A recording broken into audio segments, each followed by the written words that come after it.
আসসালামু আলাইকুম রহমতুল্লাহি বারাকাতুহু। ওয়ালাইকুম আসসালাম রহমতুল্লাহি বারাকাতুহু। প্রিয় বন্ধুগণ, আপনারা দেখতে পাচ্ছেন আমার পাশে আছেন হচ্ছে আমার ফুফাতো ভাই, ঠিক আছে, হযরত মাওলানা আব্দুল্লাহ আশরাফি। ওকে, সো আমি এখন আমাদের সমাজের কিছু বিষয় নিয়ে কথা বলবো, হুজুরের সাথে কিছু আলোচনা করব। আপনারা আলোচনাগুলো মন দিয়ে শুনবেন। সামাজিক বিষয় নিয়ে কিছু কথা বলবো। এর মধ্যে আব্দুল্লাহ সাহেব, একটা যে বিষয়টা আমি আপনাকে প্রশ্ন করতে চাই, আচ্ছা, সেটা হলো আমাদের সমাজে যে একটা অবনতি হয়েছে, যে অবনতিটা হলো যে আমাদের কালে আমরা যখন ছোট ছিলাম তখন কিন্তু আমাদের ঘুম ভাঙতো ফজর আজান দিলে, এবং যদিও ফজর আজানের সময় আমরা উঠতে পারতাম না, তো এর ফজরের একটু পরে কিন্তু মাইক দিয়ে সব দিক দিয়ে মানে প্রতিটা মহল্লা, প্রতিটা বাড়িতে যে মসজিদ রয়েছে, ওই মসজিদ থেকে শব্দ কানে বাজতো যে মক্তবের ছাত্রছাত্রীরা তোমরা অতি দ্রুত মক্তবে চলে আসো।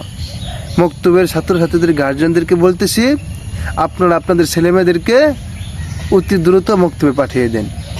এই যে আমাদের ইসলাম নিয়ে যে একটা চর্চা ছিল, ইসলাম নিয়ে যে মানুষের একটা মানে আগ্রহ ছিল, মানে আরবি শিক্ষা দেওয়ার, এটা কিন্তু অলরেডি আমাদের সমাজ থেকে কিন্তু মোটামুটি উঠে গেছি বললেই চলে। আর যখন মাইক দিয়ে এভাবে আহ্বান করতো, তখন আমরা কি করতাম, আমরা আমাদের মা ছোট মিনি পলিথিনের ভিতরে যে সিঙ্গারা বা মুড়ি চানাচুর দিয়ে দিত, তখন আমরা এগুলো নিয়ে মাথায় একটা টুপি ধরা দিত, একটা গেঞ্জি, একটা লুঙ্গি বা প্যান্ট পরে আমরা দৌড়ে কায়দা নিয়ে বা আমপাড়া নিয়ে আমরা দৌড়ে মক্তবে চলে যেতাম। পরে মক্তবে গিয়ে দেখতাম হুজুরে সুন্দরভাবে পড়াইতেছে, সবাই মাথা ঝুঁকে দিয়ে সুন্দরভাবে, যারা কোরআন শরীফ পড়তেছে তারা কোরআন শরীফ পাঠ করতেছে, যারা আমপাড়া পাঠ করতেছে তারা আমপাড়া পাঠ করতেছে, যারা কায়দা পড়ে তারা কায়দা পড়তেছে। মক্তবের ভিতরে একটা জমজমাট ছিল, সবাই মানে আগ্রহ নিয়ে মানে ইসলাম চর্চা করত। জি জি। এইটা এখন আমি বাড়িতে আসতে আজকে অনেকদিন পর আসার পর এই যে একটা নিয়ম ছিল, এইটা কিন্তু আমাদের সমাজ থেকে উঠে গেছে। আবার যখন যে এখন কয়টা বাজে, 7টা 8টা যখন বাজবে, তখন কিন্তু আমাদের এই সেম ছেলেমেয়েগুলোই তারা যে কিন্ডারগার্টেন স্কুল বেরিয়েছে ওইখানে তারা চলে যাবে। আরবি অঙ্ক, এই আরবি ব্যতীত তারা যে দুনিয়াবি যে ইংরেজি, অঙ্ক, বাংলা এগুলো পড়ার জন্য তারা ওই স্কুলে চলে যাবে। তার মানে কি হলো, আমার ছেলেমেয়েরা আমরা কি করলাম, আমাদের ধর্ম থেকে দূরে সরে গেলাম না। জি জি জি। আসলে এই যে একটা অবনতি, আমাদের ধর্মীয় জ্ঞান চর্চা করার যে একটা আগ্রহ, যে একটা সংস্কৃতি ছিল, এটা থেকে যে আমরা দূরে সরে গেলাম, আসলে এর জন্য দায়ী কে ভাই? আমি আপনার কাছ থেকে জানতে চাই যে এর জন্য মূলত আমাদের সমাজ নাকি রাষ্ট্র, নাকি আমরা অভিভাবকরা দায়ী? এই বিষয়ে কিছকিছু কথা আমি আপনার কাছ থেকে শুনছি। গুরুত্বপূর্ণ একটা প্রশ্ন আপনি যেটা তুলে ধরেছেন। আমি শুরুতেই দর্শকদেরকে শুভেচ্ছা জানিয়ে আমার কথাটা শুরু করতে চাই। প্রশ্নটা অনেক গুরুত্বপূর্ণ এবং অনেকটা স্মৃতি বিচরিত করে আপনি জিনিসটাকে অনেক সুন্দরভাবে উপস্থাপন করেছেন। যে একটা সময় আমাদের গ্রামে আমরা যে জিনিসটা দেখতাম, যে সকালবেলা মানে মক্তবে, পুরো গ্রামের এমন কোনো ঘরের ছেলে নাই যে সে মক্তবে যায় না। সারা গ্রামের ছেলেরা মক্তবের ঘরে, মসজিদের জায়গা হয় না বলে মাঠে ছেলেদেরকে বসিয়ে দেওয়া হতো, দাঁড় করিয়ে দেওয়া হতো পড়ার জন্য। তো এত মানুষের জনসমাগম, ছোট ছেলেরা একদম মানে মোটামুটি বলা যায় যে 10ম শ্রেণী স্কুলে পাঠ করার পরে যে বয়স হয়, এরপরেও মানুষ একটা লম্বা সময় মক্তবে পাঠ করত। কিন্তু এখন এই জিনিসটা দেখা যাচ্ছে না। তারপরে আবার হচ্ছে যে কিন্তু ঠিকই 8-10টার দিকে যখন স্কুল শুরু হয়, তখন দেখা যায় যে ছেলেরা কাতারে কাতারে ব্যাগ নিয়ে ছেলেমেয়েরা সবাই স্কুলে যাচ্ছে। তো এই যে একটা মানে একদিকে মানুষের মানে স্কুলে ছেলেমেয়েদেরকে পাঠানোর একটা সুন্দর আগ্রহ, আবার মক্তবে পাঠানোর প্রতি এই যে একটা মানে ভাটা পড়ে গেছে, আগ্রহ আছে কিন্তু ভাটা পড়ে গেছে। এটা আসলে এই সমস্যাটার জন্য আসলে দায়ী কে? পরিবার না সমাজ না রাষ্ট্র? তো এই প্রশ্ন নাকি সবাই কম বেশি দায়ী। তো এখানে মোটামুটি দাগে যদি আমি কথাগুলো বলি, তাহলে বলতে হবে যে আসলে কম বেশি সবাই দায়ী। তো এই দায়ীর পিছনে ভূমিকা আসলে কার বেশি, এটা যদি আমরা বলতে চাই, আসলে মক্তবটাকে মানে সচল রাখার পিছনে সম্পূর্ণ দায় আমরা রাষ্ট্রকে দিতে পারি না। রাষ্ট্রকে আমরা সম্পূর্ণ দায় এই জন্য দিতে পারি না, বাংলাদেশের খুব অল্প সংখ্যক মক্তবী আছে যেগুলো রাষ্ট্রের দ্বারা পরিচালিত হয়।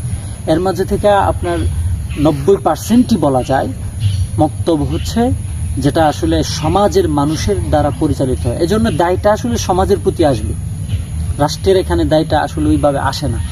তো সমাজের প্রতি যদি আমরা দায়টা দিতে চাই, তাহলে সমাজে যে মক্তবটা প্রচলিত হয়, আগের যে উদ্যোগটা ছিল এখন যে উদ্যোগটা নাই, না থাকার পিছনে সমস্যাগুলো কী কী দাঁড় হয়েছে, এগুলো যদি আমরা দেখি, যে আগে মক্তবে যে পাঠানোর যে প্রক্রিয়াটা ছিল, মাইক দিয়ে তো ডাকা হয়তো ঠিক আছে, এখন তো আর আগের মতো, আগে একটা সময় ছিল যে মাইকও ছিল না, তখনও তো ছেলেরা যাইতো।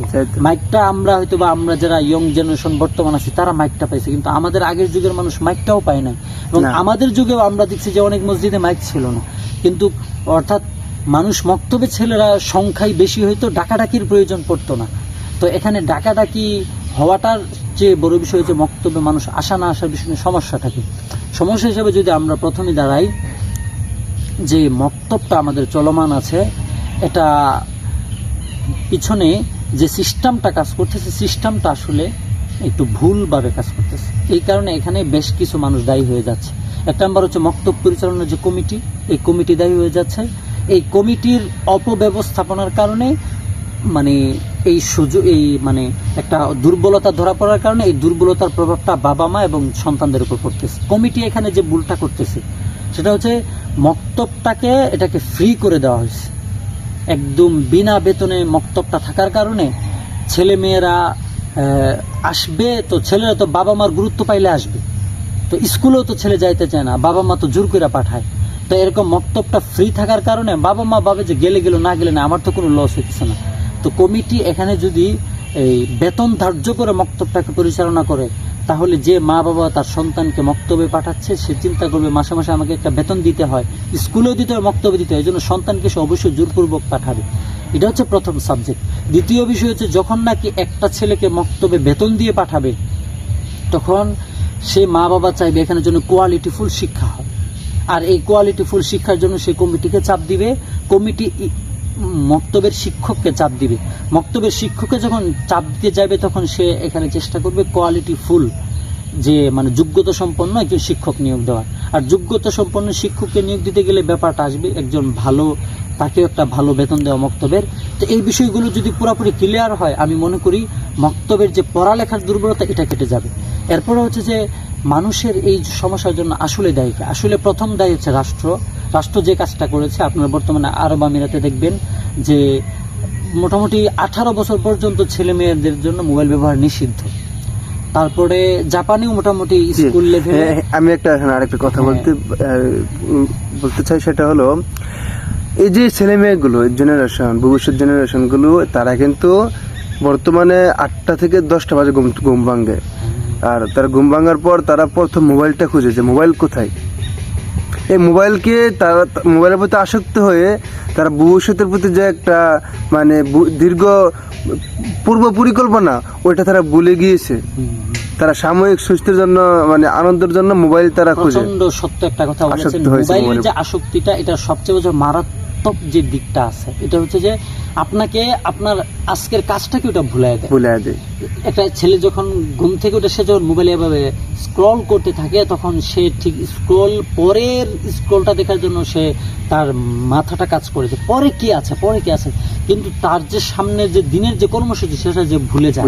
আমাকে এখন নাস্তা খেতে হবে, আমাকে একটু বাজার করতে যেতে হবে, এই যে দিনের একটা কর্মসূচি, আমার স্কুল আছে, মাদ্রাসা আছে, বা আমার একটা কাজে যেতে হবে, বাবা একটা কাজ দিচ্ছে, খেতে যেতে হবে, এই সব কিছু, অর্থাৎ তার নিজের দায়িত্বটা সে ভুলে যায় মোবাইল আসক্তির কারণে। এই যে মোবাইল আসক্তিটা, এটা আমি যে কথাটা ভাই বলতেছিলাম, যে জাপানে 18 বছরের নিচে ছেলে মেয়েদেরকে সম্পূর্ণরূপে মোবাইল ব্যবহার কিন্তু নিষিদ্ধ, এবং আরব আমিরাতে এই জন্য ওখানের ছেলে মেয়েদের মাঝে একটা ভালো প্রভাব পড়তেছে, এবং সেখানে খুব ছেলেমেয়েরা খুব নৈতিকতায় ভালো হয়ে উঠতেছে।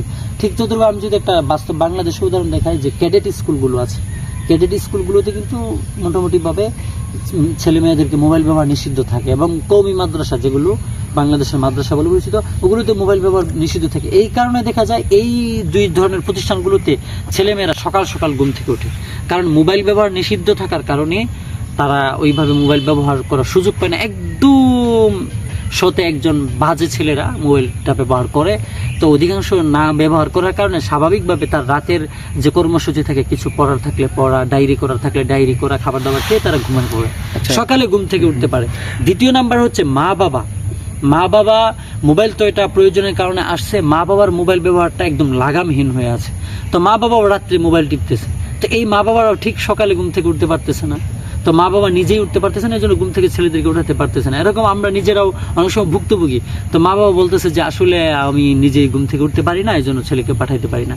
এটা একটা সমস্যা। আর সবচেয়ে বড়, আপনি যে বিষয়টা প্রাধান্য দিয়েছেন, যে স্কুলে ঠিকই ছেলেকে 8টা বাজে সাজায় গুছিয়ে পাঠাইতেছে, কিন্তু মক্তবে কেন পাঠায় না? এটা আসলে চরম দিনই মানে আমাদের যে অধপতন কতটা নিচে নেমে এসেছে, এটার জন্য আসলে সরাসরি অভিভাবক দায়ী, এবং সে নিজেই এই অপরাধে জর্জরিত।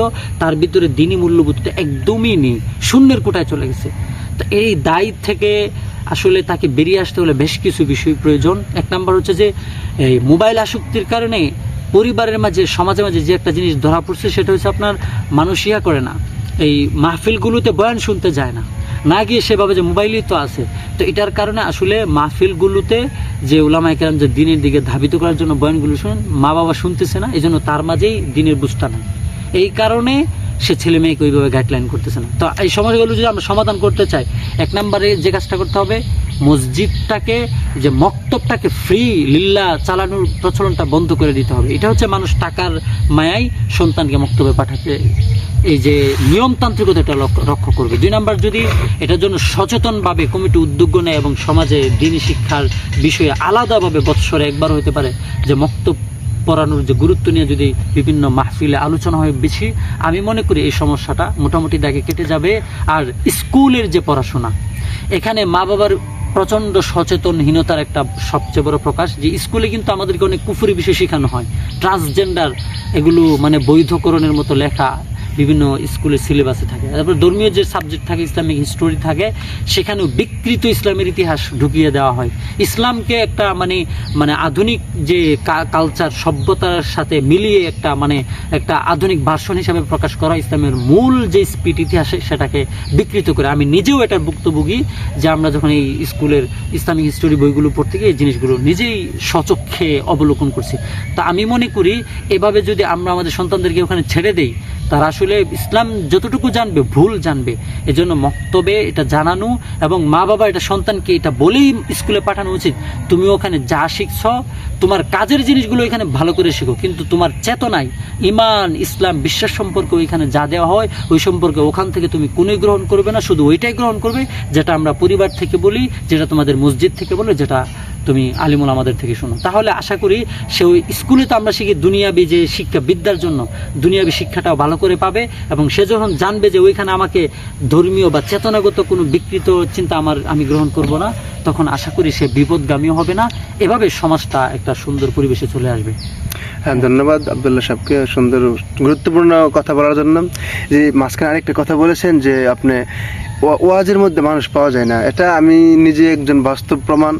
আমি কিছুদিন গত বছর আগে সম্ভাবনা আমি সায়দাবাদ গিয়েছিলাম। তো সায়দাবাদ যে মাদ্রাসা রয়েছে ওইখানে ওয়াজ ছিল। তো ওয়াজের প্যান্ডেলে গিয়ে দেখি প্রায় 15 থেকে 20 জন লোক বসা। হ্যাঁ, এর মধ্যে কাচ্চা হবে প্রায় 15 জন, আর মুরব্বী হবে 5 জন।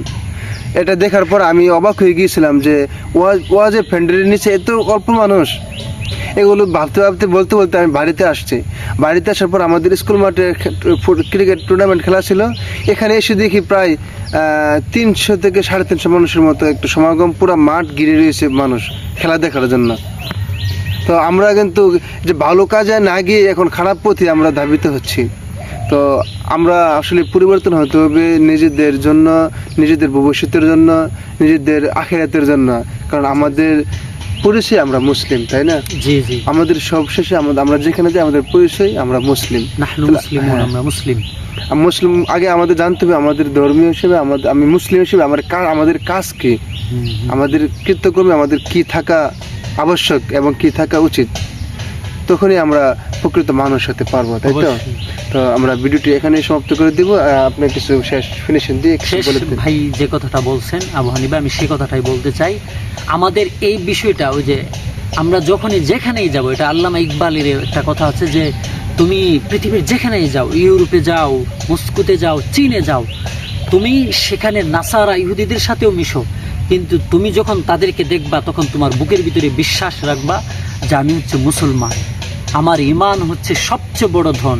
এটা এটা পুরো পৃথিবী আমার বিরুদ্ধে চলে গেলে আমি ঈমান ছাড়তে পারি না। এই বিশ্বাস নিয়ে যদি আমি আমাদের সমাজে চলি, রাষ্ট্রে চলি, সব জায়গায় চলে, আশা করি আমরা একটা সুন্দর উত্তরণের পথে এবং আমরা চলে যেতে পারবো ইনশাল্লাহ। সবিশেষ আমরা বর্তমানে দেখতে পাচ্ছি যে স্কুলগুলোতে ছেলেদেরকে বিস্কুট টিস্কুট দেওয়ার জন্য আগ্রহ হয়। তো আমি মনে করি মসজিদ কমিটি যদি মক্তবে এভাবে বিভিন্ন বিস্কুট বা নাস্তার ব্যবস্থা করে দেয়, তাহলেও ছেলেরা এবং মা বাবা এটা লোভে হলেও সন্তানকে পাঠাবে। স্কুলে ছেলে মেয়ে যাইতে চায় না, তখন যে বিস্কুট দেওয়ার একটা কালচার তারা তৈরি করছে, বিস্কুট, রুটি, কলা, এগুলোর প্রতি আসক্ত হয়েও এখন তারা যাচ্ছে স্কুলে। কিন্তু স্কুলে কিন্তু প্রাইমারি স্কুলে কিন্তু পড়ালেখা ওইরকম হচ্ছে না, এটা আমরা সবাই প্রায় দেখতেছি। আর ছেলে মেয়ে তো তারা পড়ানোর জন্য পাচ্ছে না। এখন যে একটা অবস্থা হয়েছে, একাডেমিক যে প্রাথমিক যে বিদ্যালয়গুলো আছে এগুলো বন্ধ হয়ে যাওয়ার এখন অবস্থা এরকম হয়েছে। আসলে বেসরকারিতে মানুষ চলে যাচ্ছে, সরকারিগুলোতে প্রচন্ড দুর্নীতি, অনিয়ম, দুর্ভিক্ষ দেখা দিচ্ছে। আছে শিক্ষক আছে, কিন্তু দুর্নিয়ম, অনিয়ম, অশৃঙ্খলতার কারণে। তো শেষ কথা একটা, আমরা মুসলমান, যে আল্লামা শেখ আলী তানতাবির ভাষায় যদি বলি, অতীত ইতিহাস আমাদের ছিল, আমরা অতীতে সুপার পাওয়ার ছিলাম পৃথিবী। বর্তমান আমাদের নাজেহাল আছে, কিন্তু ভবিষ্যতে আমরা সুপার পাওয়ার হবে, এটা আমাদের নবীজির ভবিষ্যৎবাণী। সেই বিশ্বাসে আমাদেরকে জেগে উঠতে হবে। আল্লাহ আমাদের সবাইকে কথাগুলোর আমলের তৌফিক দান করুন। যারা এই পডকাস্টটা অনেক মনোযোগ দিয়ে দেখেছেন, সবাইকে ধন্যবাদ। ভালো থাকবেন, আমাদের সঙ্গেই থাকবেন। আসসালামু আলাইকুম রহমতুল্লাহ।